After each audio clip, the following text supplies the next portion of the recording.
ప్రభు క్షీరసముద్రమును మధించున్నప్పుడు మొదట మహాజ్వాలలను చిమ్ముచు ఉన్న కాలకూటమన్న మహావిషము బయలువెడలింది. దేవతల స్థుతులకు సంతుష్టుడైన పరమశివుడు నీకు సంతోషమును కలిగించుటకై ఆ మహావిషమును స్వీకరించెను. దేవా, ఈ విధముగా దేవదానవులు క్షీరసాగర మథనము చేయుచున్నప్పుడు ఆ సముద్రము నుండి కామధేనువు ఉద్భవించినది.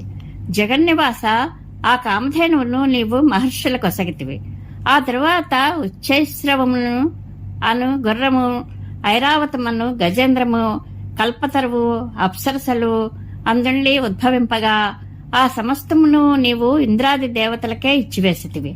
జగదీశ్వర, తరువాత సుందరియు మీ యందు అనురాగము కలదియు అగు లక్ష్మీదేవి క్షీరసముద్రం నుండి ఆవిర్భవించినది. మిక్కిలి సుందరమైన ఆ లక్ష్మీదేవిని చూచి చంచలమైన మనస్సుతో అందరూ ఆ దేవి తమకే కావాలినని భావించిరి. దేవా, నీపై అనురాగము చూపుచున్న ఆ లక్ష్మీదేవికి కూర్చుంటకు దేవేంద్రుడు వెంటనే మణిఖచ్చితమైన ఆసనమును ఏర్పరచెను.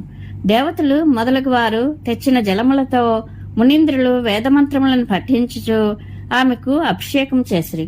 ప్రభు, మునీంద్రులు చేయు అభిషేక జలములతో పాటు ముగ్ధములైన నీ కటాక్ష వీక్షణములను ఆ లక్ష్మీదేవి యొక్క తనుశోభలను ఇనుమడింపచేసినవి. పిదప దేవతలు మణికుండలములతోడను, పచ్చని పట్టు వస్త్రములతోడను, ముత్యాలహారములు మున్నగువానితోడను ఆమెను అలంకరించిరి. ఆ లక్ష్మీదేవి తన చేతిలో వరమాలను ధరించినది. ఆ మాల యొక్క సువాసనకు ఆకర్షింపబడి తుమ్మెదలు ఝంకారం చేయుచుండెను. వక్షస్థల భారముచే ఆ దేవి మెల్లమెల్లగా నడుచుండెను. పరమ సౌందర్యవతి అయిన ఆ దేవి నడుచున్నప్పుడు కాళ్లకున్న అందెల యొక్క రవములు మనోహరంగా వినిపించెను. నున్నుసిగ్గుతో ఆ దేవి విలాసముగా నడుచుచు నిన్ను సమీపించినది. స్వామి, శంకరుడు, బ్రహ్మదేవుడు మొదలగు దేవతలందరూ సద్గుణ శోభితులై అయినను వారిలో లేసమాత్రముగానైనను దోషములు లేకపోలేదు. నీవు మాత్రము ఎట్టి దోషములను లేని ఉత్తమ గుణ విలసితుడవు. ఈ విషయములను బాగుగా ఎరింగియున్నందున లక్ష్మీదేవి నీ కంఠమున వరమాలను అలంకరించినది. స్వామి, అనన్యభావముతో నిన్ను సేవించుటకు వచ్చిన లోకమాత అయిన లక్ష్మీదేవికి నీ వక్షస్థలమున ఆశ్రయమిచ్చి సమ్మానించితివి. నీ వక్షస్థలమున విలసిల్లుచున్న ఆ దేవి యొక్క చల్లని చూపులకు విశ్వమంతయును ఎంతయూ సుసంపన్నమైనది. ఆ తరువాత తన విలాసములచే మిక్కిలి మోహింపజేయు వారుణీదేవి మదమత్తయ్యై క్షీరసముద్రము నుండి ఆవిర్భవించినది. తమోగుణమునకు నిలయమైన ఆ దేవిని మిక్కిలి గౌరవంతో నీవు అసురులకు ఇచ్చితివి.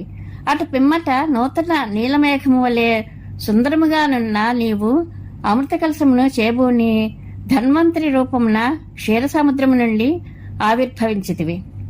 గురువాయూర్ పురాధీశ, నీవు నా బాధలనన్నింటినీ తొలగింపుము. దేవా, ధన్వంతరి రూపమున నీవు పాలసముద్రము నుండి పైకి వచ్చుచున్నప్పుడు అసురులు నీ చేతిలో ఉన్న అమృత భాండమును వెంటనే లాక్కొండ్రి. ఆ దృశ్యమును చూచిన దేవతలు నిస్సహాయులై ఊరకుండిరి. అప్పుడు నీవు దేవతలను ఓదార్చి వెంటనే అదృశ్యుడవైతివి. నీ ప్రభావం వలన అసురులు అమృతము కొరకు తమలో తాము కలహించుకొనసాగిరి. దేవా, నీవు యవ్వన శోభలతో విలసిల్లుచున్న మోహిని రూపమును దాల్చితివి. అప్పుడు వక్షస్థల భారముచే నీ సన్నని నడుము వంగియుండెను.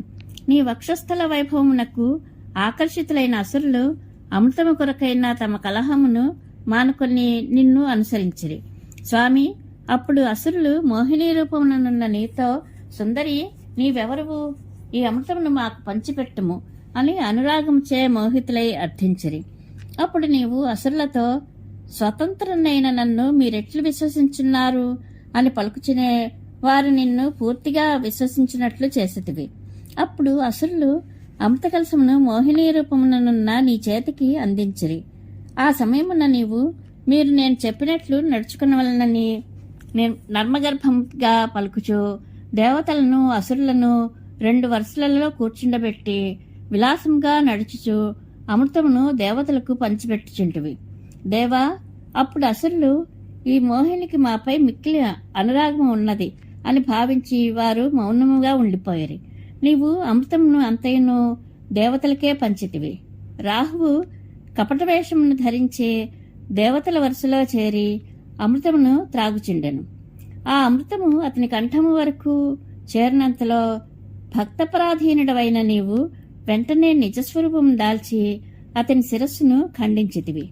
ప్రభు, దేవతల ఎడ శత్రుభావము వహించి ఉన్న అసురులు ధన్వంతరి రూపమున్న నీ నుండి అమృతమును బలవంతంగా లాక్కున్నందులకు వారు తగిన ప్రతిఫలమును అనుభవించినట్లు చేసి నీవు అంతర్ధారణమైతివి. అప్పుడు ఆ అసురులు దేవతలతో పోరునకు దిగిరి. భయంకరముగా జరిగిన ఆ యుద్ధమున దేవతలు బలిచక్రవర్తి మాయచే మోహితులై ఉండగా వారిని రక్షించుటకు నీవు అచ్చట ప్రత్యక్షమైతివి. నీవు ఆ దేవదానవ యుద్ధమున కాలనేమి, మాలి మొదలైన రాక్షసులను సంహరించితివి. బలి, జంభుడు, పాకుడు మొదలైన రాక్షసుల బలములను ఇంద్రుడు నాశనం చేసెను. అట్లే శుష్కమైన లేక ఆర్ద్రమైన వస్తువులచే మరణింపని నముచిని సముద్ర పునరుగచే ఇంద్రుడు సంహరించెను. అప్పుడు నీవు నారదుని పంపి ఆ భయంకర యుద్ధమును విరమింపజేసితివి. ప్రభు, నీ మోహిని రూపమునకు అసురులు అందరును మోహపరవశులైరి. విషయమును శంకరుడు వినెను. ఆ రూపమును ఒక్కమారు చూడవలైనను కోరిక ఆయనకు కలిగెను. అంతటా ఆ పరమశివుడు పార్వతీదేవి తోడను భూతగణముల తోడను కూడి వైకుంఠమునకు చేరి నిన్ను స్తుతించి తన అభిలాషను తెలిపెను. అంతటా నీవు అంతర్ధానమైతివి. శంకరునికప్పుడు ఉద్యానవనమున అందమైన ఒక యువతి కనిపించెను. ఆ యువతి విలాసముగా చూచుచూ బంతితో ఆడుకుంచుండెను. అప్పుడు ఆమె పైట పక్కకు తొలగినది. ఆమె యొక్క మనోహరమైన అందమును చూచిన పరమేశ్వరుడు పరవశుడై మోహిని రూపముననున్న నిన్ను కౌగిలించుకొనెను. మోహిని రూపముననున్న నీవు పరమేశ్వరుని పట్టు నుండి బయటపడి పరిగెత్తుచుండగా ఆయన కూడా నీ వెంట పరుగెత్తసాగాను. అప్పుడు ఆయన తేజస్సు తగ్గిపోయాను. పరమేశ్వరునకు నీ పరమార్థతత్వము అవగతమైనది.